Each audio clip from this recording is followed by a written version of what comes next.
पवित्र आत्मा शक्ति ना याठारे शैतान शक्ति कार्य करुच्ची कहीं शैतान को मध्य भलरे जना वाक्य तो भावुंट आंके निजको तांको को बहुत किछि वाक्य जना आउ बहुत बड़ पास्टर आंके आपण को किए अधिकार देला आपण गोटे मिशनरी बोली आपण को किए चूज कला रेवरेंट बोली आज्ञा आपण को किए चूज कला पास्टर बोली प्रेज लॉर्ड परमेश्वर मान धन्यवाद हो परमेश्वर केते अनुग्रह कले आज आपण मन निकट रे गोटे शिक्षा नहीं आसीबा पे सुजोग देले से ईश्वर को धन्यवाद देवा सहित मु समस्त मोर प्रेज लॉर्ड जने प्रेज लॉर्ड आज रो शिक्षा होची जे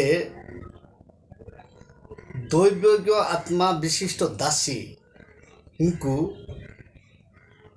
बेणुलिमा जो प्रार्थना माँ बोली कहते सेटा केते दूर युक्तियुक्त आपण माने उत्तर रखिबे।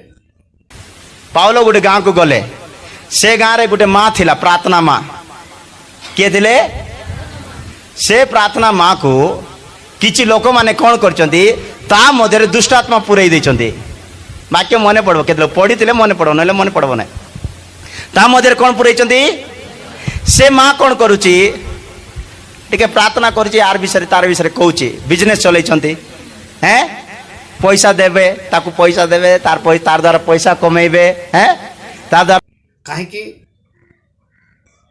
माने भुरुडिया को पांगणिया पारिबो ना जे कि भुरुडु करिवो से पांगण गुणिया भी पारिबो नाही सेति पई दैविक आत्मा विशिष्ट बो लिखा आइछि शास्त्र लिखा आइछि दैविक आत्मा विशिष्ट दासी बोलिक प्रत्येक दिन पाउलो ओ आंभ मान पचे पचे आसी से कौन को चित्कार करुथिला तापरे बुली पड़ी पाउल कहले जे ए यहाँ ठारू जो आत्मा अच्छे से चली जाओ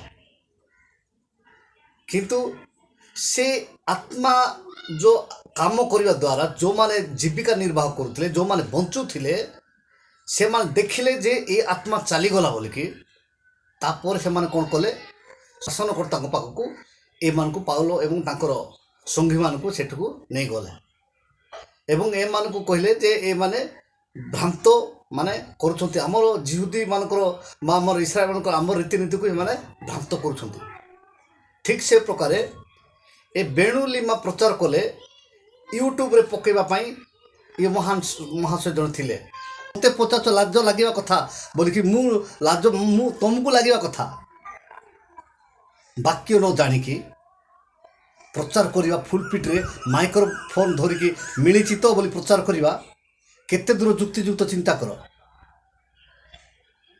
सत्य को जान भल पढ़ वाक्य लोक मान निकट उपस्थापन कर आउ उत्तर देवी ढाबा मारिकी जो 12 मिनिट जो कही मुझे देखुली कि देती उत्तरटा बोलिकी उत्तर कि नहीं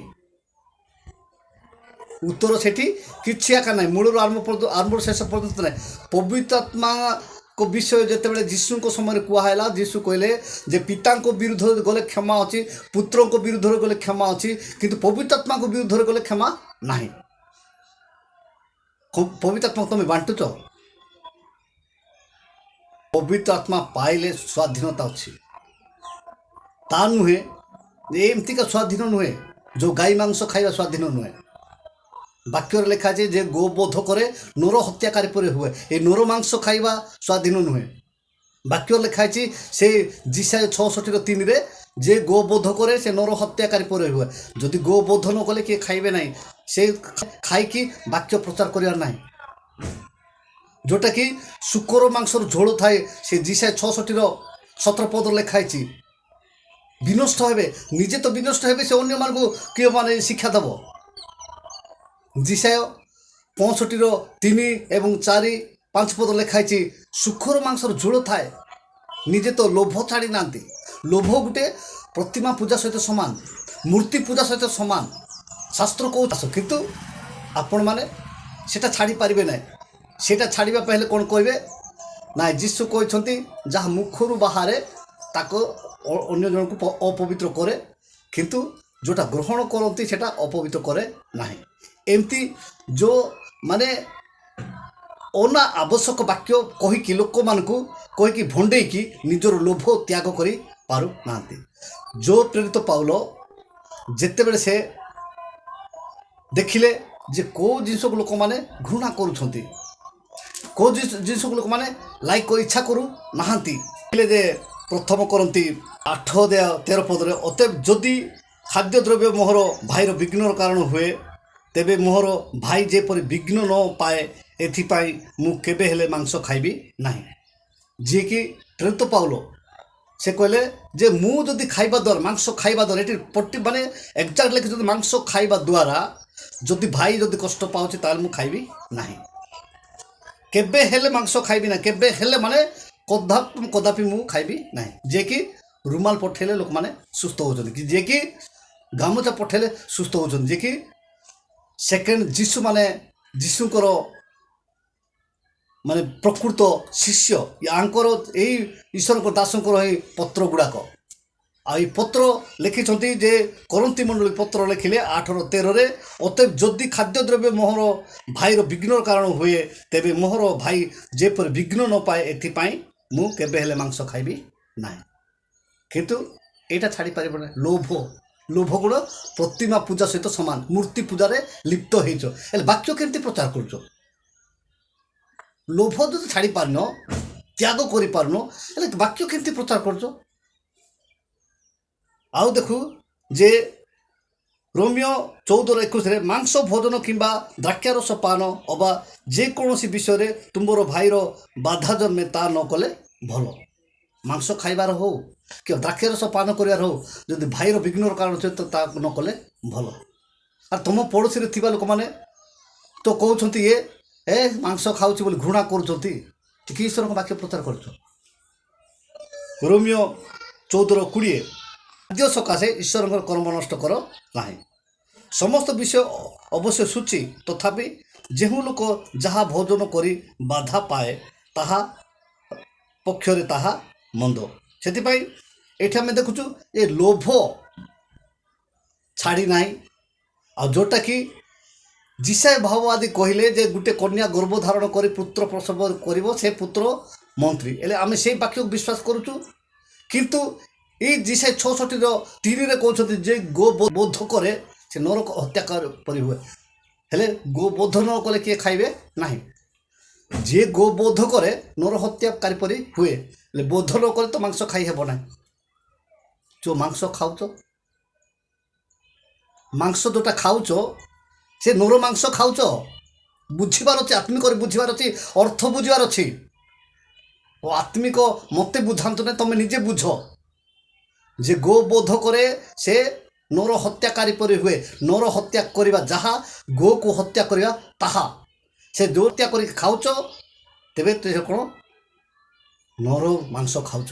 ସେଥିପାଇଁ ପାଉଲ କହିଲେ ପ୍ରଥମ କରନ୍ତି 8:13, ଅତଏବ ଯଦି ଖାଦ୍ୟଦ୍ରବ୍ୟ ମୋ ଭାଇର ବିଘ୍ନର କାରଣ ହୁଏ, ତେବେ ମୋର ଭାଇ ଯେପରି ବିଘ୍ନ ନ ପାଏ ଏଥିପାଇଁ ମୁଁ କେବେ ହେଲେ ମାଂସ ଖାଇବି ନାହିଁ। ଆଉ ଏଇ ଯେଉଁ ପ୍ରକୃତି ନ ଛାଡ଼ିକି ଖାଇବା, ଖାଲି ଲୋକ ମଦ ପିଇବାଟା ଦେଖିଦେକି ସେ ମଦ ପିଉଛି ଏଇଟା, ଆରେ ମଦ ଲେଖା ହେଇଛି ସକାଳରୁ ସନ୍ଧ୍ୟା ପର୍ଯ୍ୟନ୍ତ ଯିଏ ମଦ ପିଇବ ସେ ସାପଗ୍ରସ୍ତ ହଉ। କିନ୍ତୁ ରାତ୍ରିରେ ସେମାନେ ମଦ ପିଉଥିଲେ, ସେଥିପାଇଁ ପିତର ପ୍ରଚାର କଲେ ବର୍ତ୍ତମାନ ସମୟ 9 ଘଣ୍ଟା, ମାତ୍ର 9 ଘଣ୍ଟା ସମୟରେ କିଏ ମାତାଳ ହୁଅନ୍ତି ନାହିଁ। ଏବଂ ପ୍ରେରିତ ପାଉଲ ଚିଠି ଲେଖୁଛନ୍ତି ଯେ ଲୋକମାନେ ଶୟନ ଯାଆନ୍ତି, ରାତ୍ର ଯାଆନ୍ତି, ଯେଉଁମାନେ ଦ୍ରାକ୍ଷାରସ ପାନ କରନ୍ତି ରାତ୍ରରେ ପାନ କରନ୍ତି। ଏବଂ ସେ ତିମୋଥି ପାଖକୁ ମାନେ ସେ ପ୍ରଭୁଙ୍କ ଦାସ ପାଖକୁ ଲେଖିଲେ ତୁମର ଉଦର ପୀଡ଼ା ନିମନ୍ତେ ତୁମେ ଟିକେ ମାନେ ମଦ ପିଅ ବୋଲି। କେଉଁ କ୍ଷେତ୍ରରେ କାହିଁକି ସେ କହିଲେ? ମେଡ଼ିସିନ ଅନୁସାରେ ପିଇବା ପାଇଁ କହିଲେ। କିନ୍ତୁ ଆମେ ସେଇ ଦେଖିଦେଲେ ଆମେ ଫୁଲ୍ ପିଟରେ ଧରିକି ବଡ଼ ମାନେ ସେ ଗୁରୁତର ଭୁଲ କଲା ଭଳିଆ ପ୍ରଚାର କରାହେଉଛି।